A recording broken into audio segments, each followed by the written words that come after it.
Hi, welcome back. My name is Dr. Mary Ann Shepard, and this is the 6th video in our series on punishment this month. It's my pleasure to bring you this information. Today we're talking about a level plan. Now, we've talked about level plans a lot. We've talked about level plans during reinforcement. We talked about them during antecedent interventions, and I believe we're talking about them during visuals.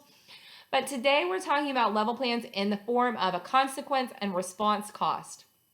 So a response cost is where a child loses access to something based upon their behavior or contingent upon their behavior. And in the level plan, you can find this resource on our website at www.everydaybehaviors.com, or you can find it on our Facebook page.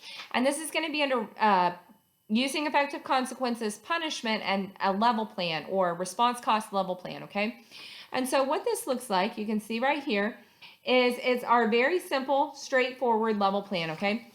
And what we're doing is you want to decide what your children's or your child's reinforcers are.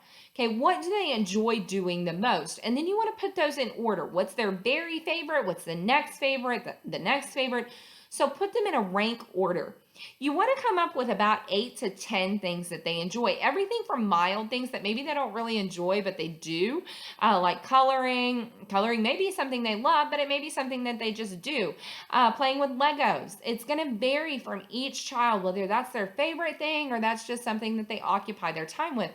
And it's going to change across time because as their interests grow and change, their reinforcers change. And so what are their very favorite things? So in this system here, right here, you can see that we put the most preferred right here at the top. So watch movies. Choose which movie to watch.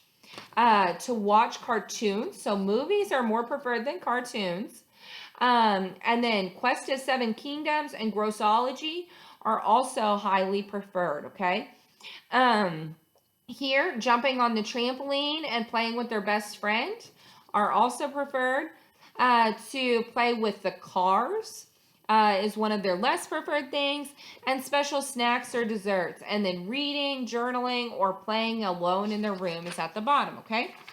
Now, what you do next is on the back, you decide what you get one check for. So one check behaviors, you're going to write in those behaviors. Talking back to mom, saying no. Those would be examples of one check behaviors. Whereas two check behaviors would be things like aggression, hitting, punching, throwing, kicking. And you need to decide for your child what is a minor misbehavior and what is a major misbehavior. So if it's a minor misbehavior, these are things that are naughty, but they're not extreme, whereas your major misbehaviors, those are extreme things. So you write those out. You state it in advance, okay? And then every day, you start with a clean slate. Every day is a new day. Every day is a chance to have a better day. And so we start with a clean slate. If you get one check, then you can watch another movie, but you cannot choose. If you get two checks, you cannot watch a movie at all. So if you have 0 checks for the day, then you can watch a movie and you get to choose which movie you watch. But if you have 1 check, then you can still watch movies, but it's my choice or a sibling's choice. If you get 2 checks, you still have access to all of these things, but you lose access to the things in the top level.